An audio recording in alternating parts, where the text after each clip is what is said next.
A happy anniversary gone sour towards the end thanks to one simple decision. Super Mario Bros. 35th anniversary started September of 2020, and at least here, today, is the final day of it. You have one final chance to play Super Mario Bros. 35, purchase the Super Mario Bros. Game & Watch, download/buy Super Mario 3D All-Stars, at least digitally, or even upload any courses on the original Super Mario Maker. The main topic of this will of course be revolving around 3D All-Stars, but all four of these have one unifying trait that they share. I could prattle on a lot about Super Mario 3D All-Stars, how it fares as a general gaming collection, the quality of it as a collection, the revisions to the games, each game individually, and other facets about it. But all that can be saved for another time. I'm gonna make videos, you'll see. The obvious one for today is its limited release window. Today is quite literally the last day anyone can purchase the game. Digitally anyways, as physical will probably be a case of limited stock at retail until they run out, as I'm 100% positive Nintendo will just cease production on them. The prospect of Nintendo placing limited releases on their games is something they have done before. Beyond limited versions or deluxe limited versions, they did release Super Mario All-Stars on the Wii for Mario's 25th anniversary a decade ago, which was limited. Same with limited edition consoles. There was a Zelda-themed 3DS back when Ocarina of Time 3D came out. But as far as purely just games, to my knowledge, it's somewhat scarce. It might be missing one or two games, but this isn't anything new, especially if we're throwing deluxe versions or bundles. But as far as Mario's 35th anniversary goes, half of it revolves around games only, and it's been reinstated plenty these past 6 months, but I also believe this is just a dumb, gross move Nintendo's doing. If this were some crazy bundle or custom themed Switch, then I'd get it.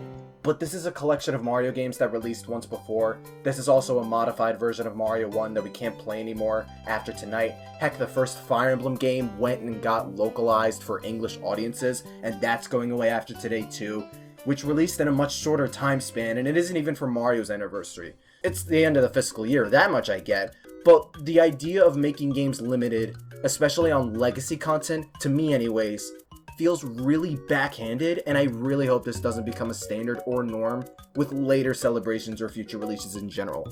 It's another spiel on Nintendo doing a bad thing and more complaining, be grateful we even got it at all. Like, there's always going to be people who just don't get it or don't want to understand why it's bad, why it's not a good look. It happens all the time. But the primary aspect that makes the limited release thing gross is the company is basically capitalizing on the fear of missing out, aka FOMO. It's like getting the new iPhone or hopping on the latest show or series. Everyone's doing it. You miss that initial hype train, you miss that special experience, you miss being a part of the crowd, and you may never get another chance. You better hurry and get the latest Android or Apple phone with a better camera or slightly better battery life. Better hurry and cop that PlayStation 5 since stock has been low for months. It's something either basically along those lines or something similar. This case being similar, only Nintendo's placing an artificial limit on it. This tactic especially gives scalpers a major hard-on as well. Unless you come across those last few copies at retail, or if you're lucky and come across it at a thrift store or online for a modest/understandable price, these things are going to be put online for sale at insanely high prices. It's exactly the kind of problem legacy Nintendo games face, and people end up wasting dozens to hundreds of dollars for just one single game that came out at the latest a decade ago. Plenty of people compared this to what Disney used to do back in the day with their home releases, where they used to make certain movies limited among retailers until they store them back in their quote-unquote Disney vault. And people are basically saying Nintendo's doing the same with Mario, and that's inherently just gross and anti-consumer. The consumer's basically being punished for not buying a simple, straightforward product in a limited time span and teasing them if they miss out. It's like that State Farm commercial where the guy's waving the dollar bill on the fishing rod over the woman's head, and as she grabs it, he raises it out of her reach, making fun of her as she misses. Especially when they're going to re-release said products again at some later point, near or distant. Why instill that impulsive fear onto consumers or tease them like that when the demand is very simple, big, and straightforward? In spite of the scummy mind games that tactic does, some use that to justify Nintendo doing this with Mario's 35th, saying along the lines, well, Mario 3D All-Stars, it wouldn't have sold as well if they didn't do it. Okay, FOMO definitely played a factor into how well it sold. It approximately sold, as of February 1st, 2021, 8.3 million, so it's likely around 10 million units sold as of this moment. FOMO definitely contributed somewhat, I'm not denying that, but like, come on. come on now. We're literally talking about Mario and Mario on the Switch.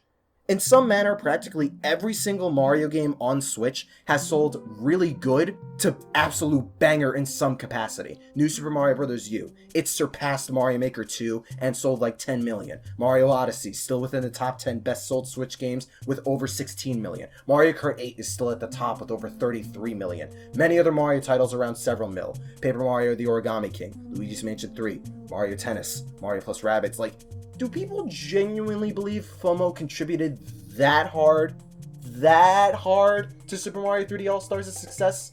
Because I'm fairly sure it didn't, nor would have if it wasn't there. Especially when we're talking some of Mario's most popular games of all time. 64, Galaxy. You're already going to attract millions of old and new fans alike because so many revere and how amazing all three of these games are, especially with 64 and Galaxy. What's more, you know that State Farm commercial analogy I mentioned a minute ago?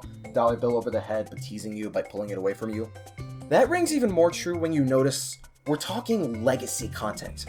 Everybody knows how badly people want to play old Nintendo games on the Switch. How there's a vast sea of classic games that aren't just NES and SNES games for the 8th time.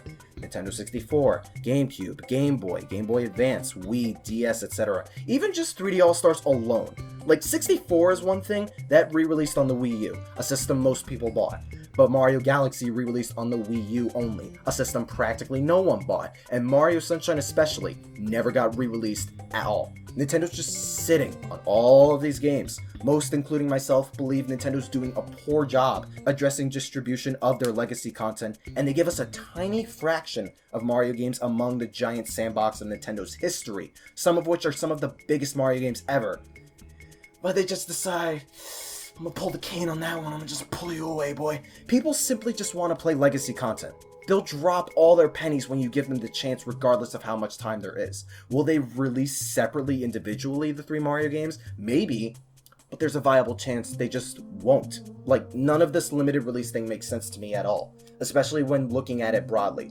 FOMO is only a short-term tactic that reaps short-term benefits like every time. It's an impulse in the moment thing companies capitalize at the risk of looking manipulative and scummy. At worst, if 3D All-Stars wasn't limited, it would have sold like what? 7 million units, we'll say, for argument's sake, instead of 10 million around this specific time? Imagine how much better it would have sold if they didn't take it away. Because they're literally giving it several years to be sold by millions of more people. The Switch is only halfway through its life.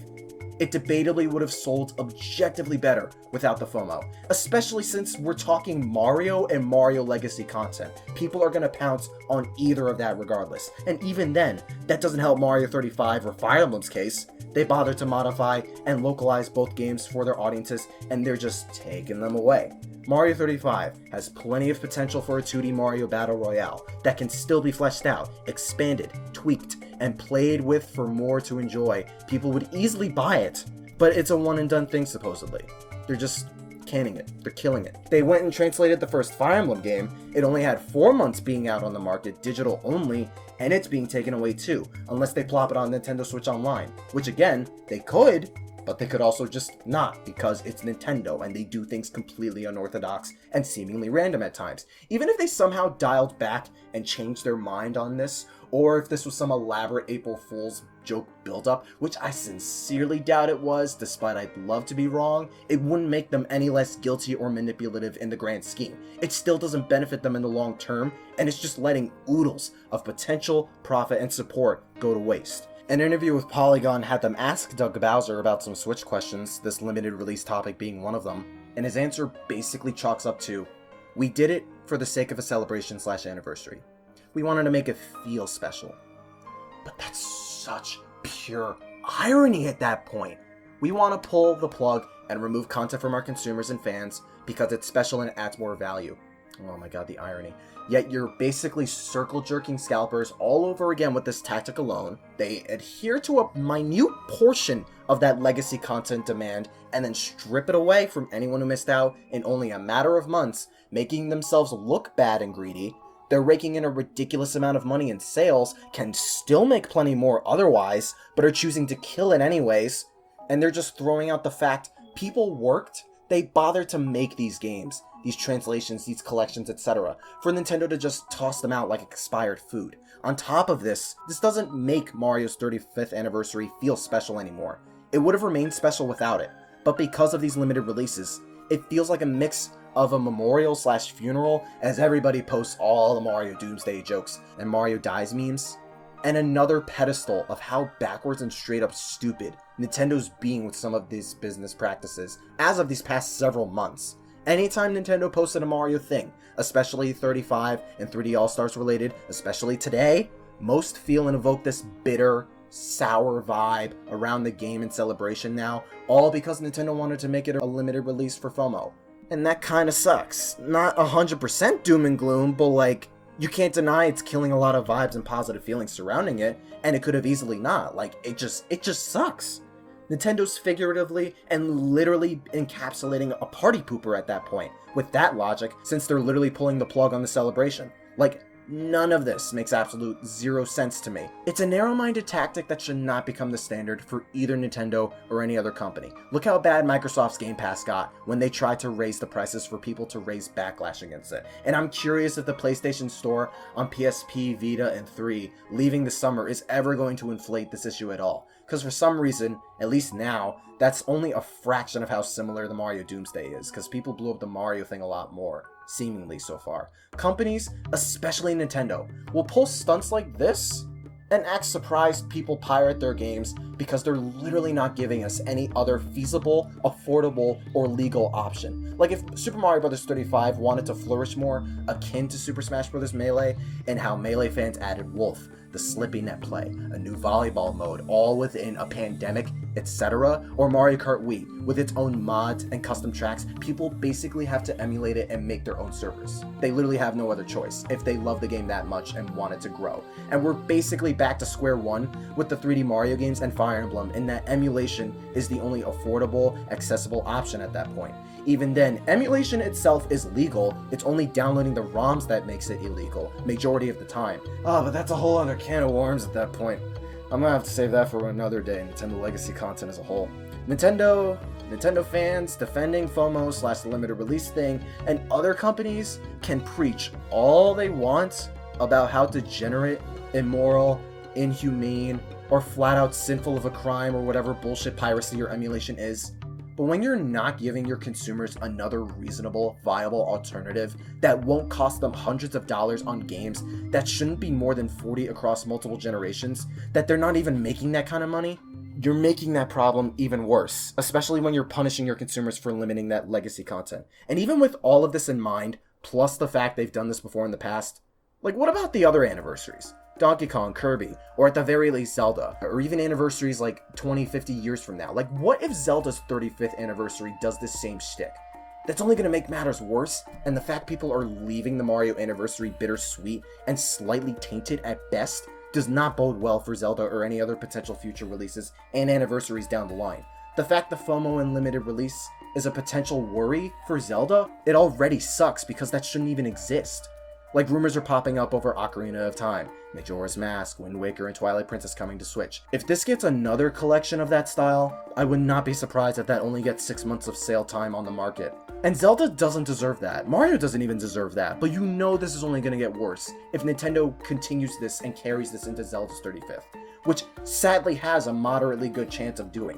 We're primed to get Zelda stuff at E3 this year. We already have Skyward Sword HD, and who's to say they won't do a Zelda 3D All-Stars, with or without a limited release, whether or not those rumors come to pass, or if Breath of the Wild 2 for some reason, if it all gets it. And even if it doesn't, that still makes like the whole Mario thing look bad. Even if Zelda fans would pick it up, even if it did have the limited thing, there's still a myriad of reasons beyond FOMO, and that still doesn't make it or any criticism or backlash any less valid or reasonable.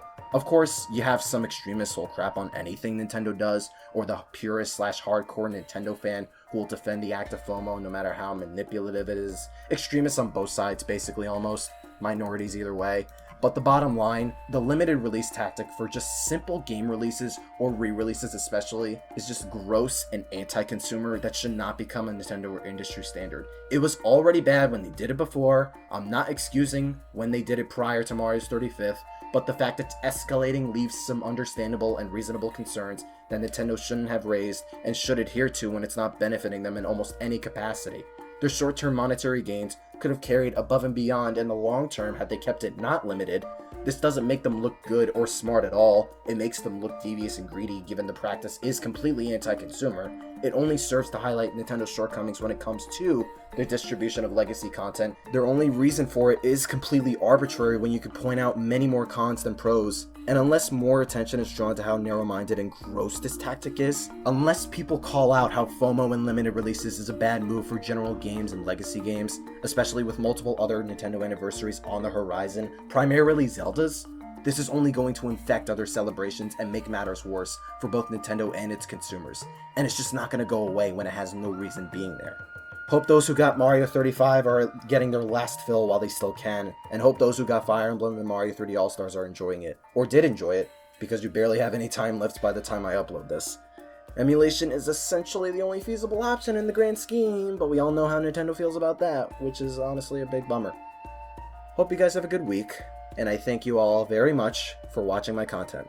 Take care of yourselves, and I want you to stay as super as you possibly can. 妹妹，嘿，我来呀！共和大啪啪呀！拉面，嘿，来。